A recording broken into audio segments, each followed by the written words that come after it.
But yeah, there's a lot to cross-reference and check. And just look how beautiful. There's these two sheets. I've just been staring at these for an hour because I can't decide. There's so many gorgeous colors. It's been over 6 years since I moved to Scotland, and each year I reevaluate my watercolor palette choices.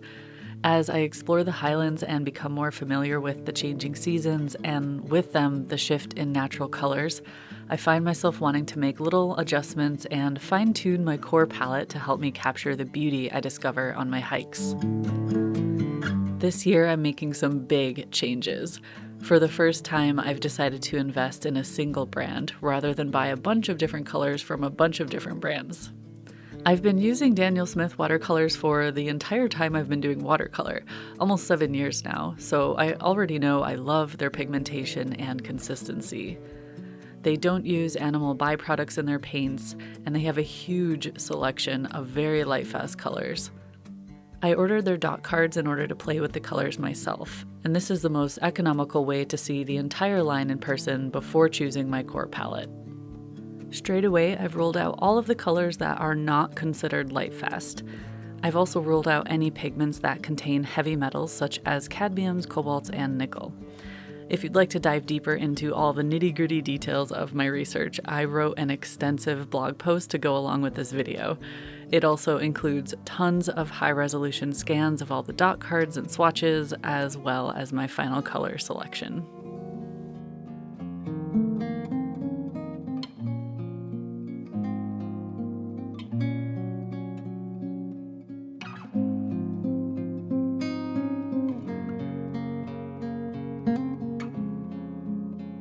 Many of you might be wondering why I would give up on my old palette and start over, and with a single brand.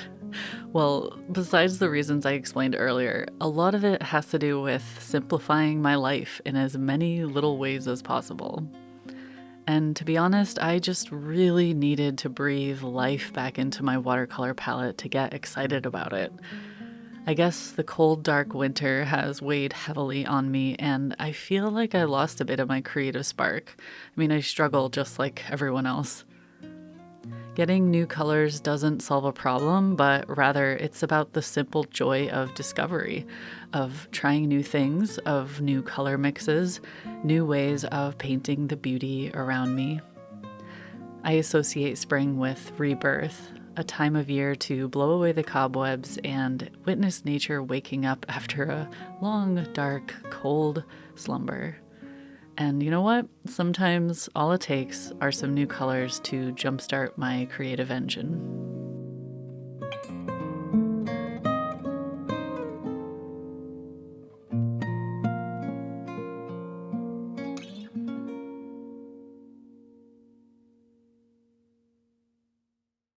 You get to choose all of my colors. He's like, I want the salmon one and the tuna one and the chicken one. Yeah.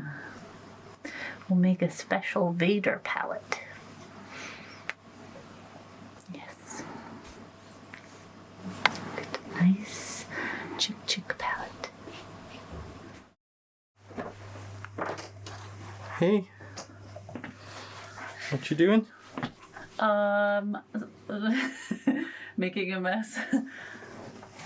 But check out how cool this is. This is a modified spreadsheet of all Daniel Smith's watercolors. Mm-hmm. And I've added which ones have heavy metals, which ones are vegan, and I'm also doing all the highlighting so I can just quickly reference it, and then I can see these are the swatch sheets, and I can cross-reference which ones are, toxic or the ones that I don't want to buy, and just narrow it down to hopefully 20 or less colors that I will buy.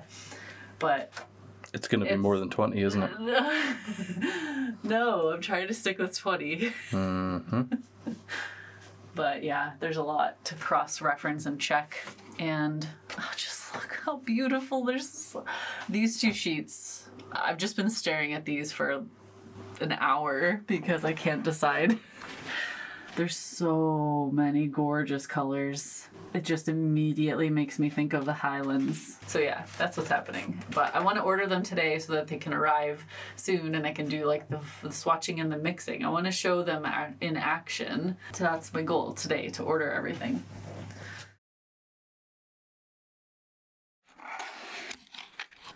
After what felt like endless days of swatching and choosing, I finally selected 18 colors.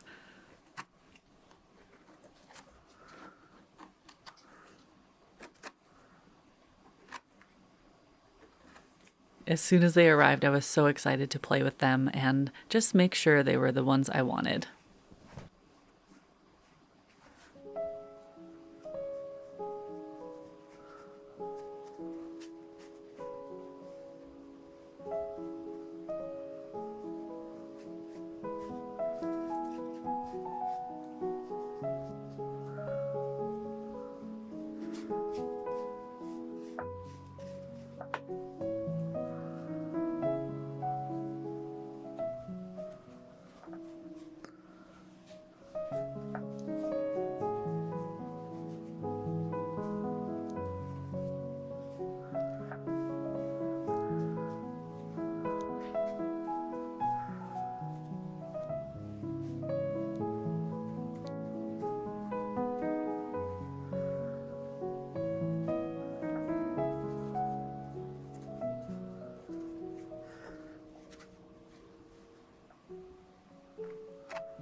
In my next video, I'll show you how I set up my new little travel palette.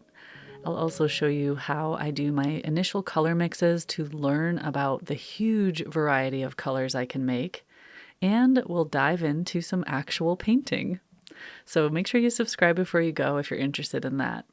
But now for the rest of this video, it's going to be kind of a long commentary about why I chose the colors I chose, and a lot of close-ups and swatching. So I hope you enjoy.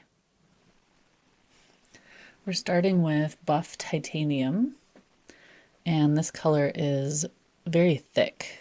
It's actually kind of like gouache, so it probably won't disperse as well as some of the other colors, but I'll touch some in down to this water and let it flow on its own. Next up, we have Burgundy Yellow Ochre, which is a very subtle version of yellow ochre, and it's not as opaque as what I used to have.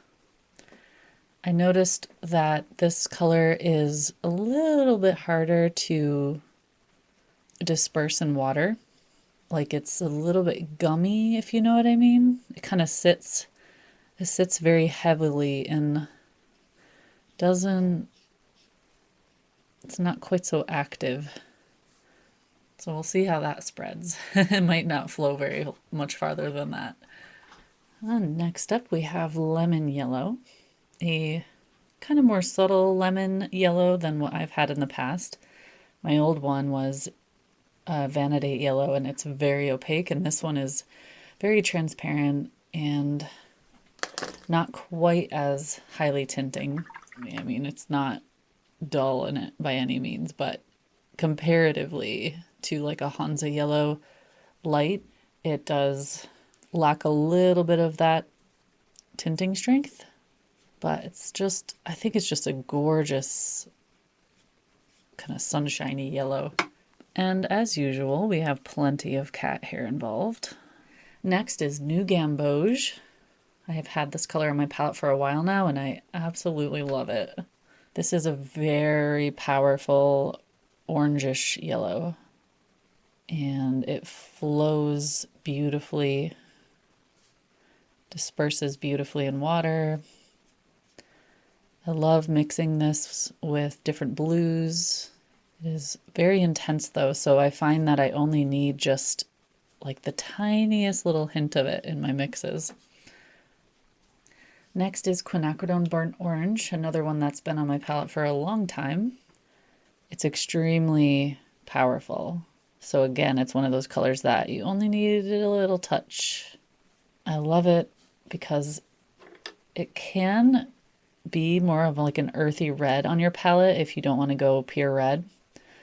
But I often use it for the Highlands, fields in autumn in particular. Just such a beautiful earthy pop of color. And really easy to dull down or, get more muted tones if you need to. But at least you get to start with that nice, bright, earthy orange. It does have a pretty intense drying shift, so I find that if you're trying to go for a intense version of it, you may need a lot more than you think, or 2 layers. Next is a brand new color to me. This is called Minnesota Pipestone Genuine. It's the first in the lineup of the Primatex the new ones I bought. I've been wanting a kind of in-between color of the Quinacridone Burnt Orange and my brown tones. Something that was granulating, something that wasn't too intense, but could still be useful for like sandstone and just a lot of the warmer rocks we have in Scotland. And it's like a more transparent version of like English Venetian red or a Venetian type red. The next one is Bronzite Genuine, another Primatech color, and a very sparkly, earthy brown tone. I'm going to be using it a lot for rocks, for beaches and coastal scenes. To me, it's kind of the perfect middle brown color.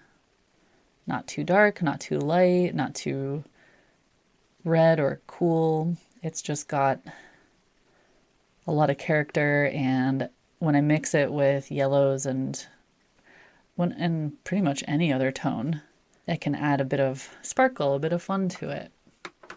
Next is another new one to me. This is environmentally friendly brown iron oxide. It's a very deep brown, almost like burnt umber in my mind, but like a little bit leaning towards black. I like these kinds of colors for adding into greens, muting them down in a subtle way. I'm not doing great with my straight lines today, but it's okay. As long as we get a good representation of the color in its darker form and lighter form, that's all I need. Another new color is Bloodstone Genuine, another Primatech color. This might be a color I reach for a lot for my shadows or really deep when I want to lean towards black but not use black. It's very heavily granulating. So that'll be fun to add into some of my mixes. I'm just going to let it kind of fade off at the bottom there because I like to see what it does. It's probably the most granulating of all the colors on my palette this time. Kind of reminds me of Sodalite Genuine. If you guys have ever tried that, you know what I mean. And another new color for me is Green Apatite Genuine. I got this one not really as a replacement for green gold, but instead of green gold, I wanted to avoid nickel azo yellow, so I wanted a warm green, one that had a lot of character. So of course I immediately thought of the Primatech line. And when I did the dot card, I was like, oh yeah.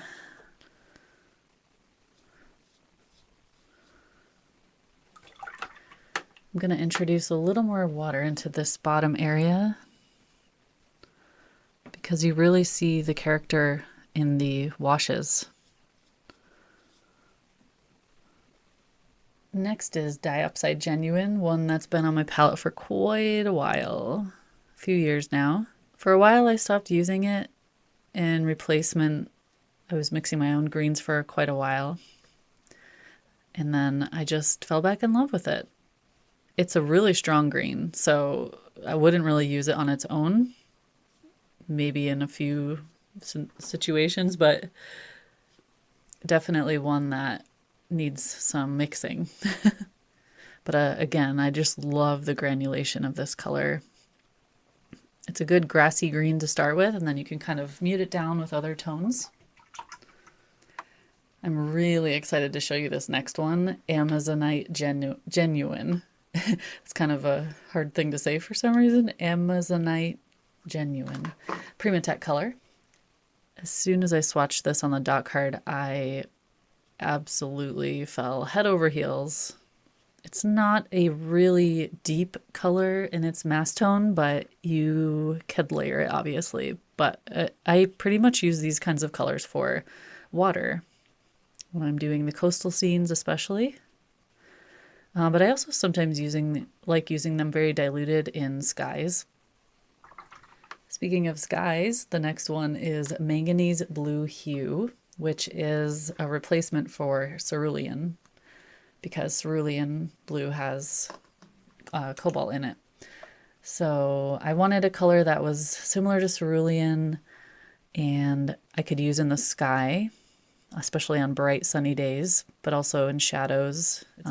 But it's very subtle. I think it's a nice one for mixing because it doesn't overpower like some phalos do. There's a lot of blues that are very, very powerful. So this is a great one for a really subtle color.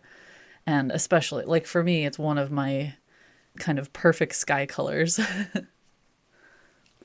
Next is Ultramarine, because I just can't not have it on my palette. It's such a useful color, especially for oceans, for water, for shadows. Yeah, it's just a extremely versatile color.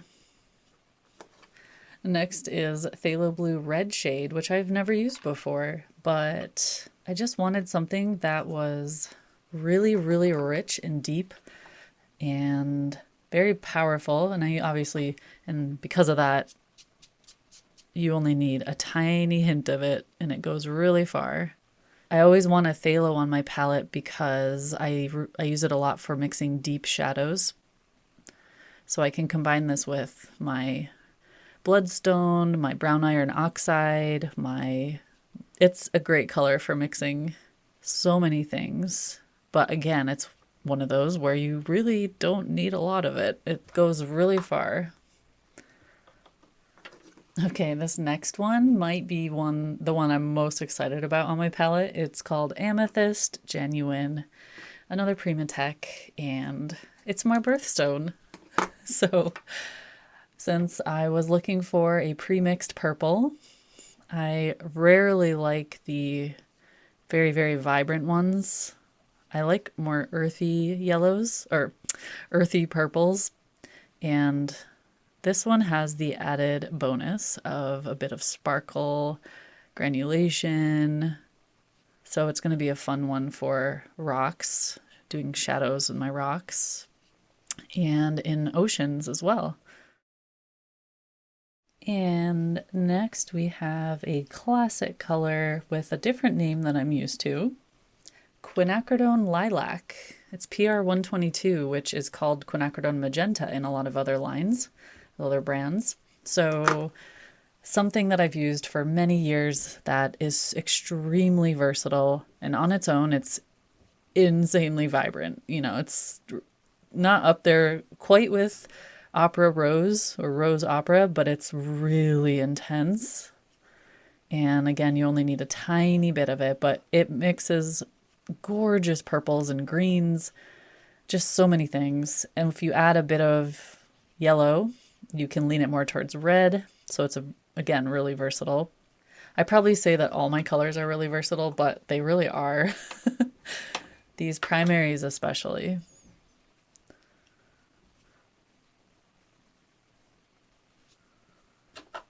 Last but not least is Deep Scarlet, another new color for me, which is more of a, well, it's a deep red, and it's a very warm red in my eyes, but it's still a little bit more natural, a little more earthy. It's like a very powerful reddish version of my Old English Venetian red, which I occasionally used as my mixing red, but that one was really opaque. Anyway, this one is, to me, just perfect for a slightly more subtle but powerful red, because I wanted something that was stronger than my warm browns up there, because there will be times when that'll be necessary. But yeah, this one just, it's like a really warm, bright brick red, perhaps, but it's nice and transparent. Once again, thank you for watching. I'll see you next time for some color mixing and painting with my new palette. Take care, everyone. Bye-bye.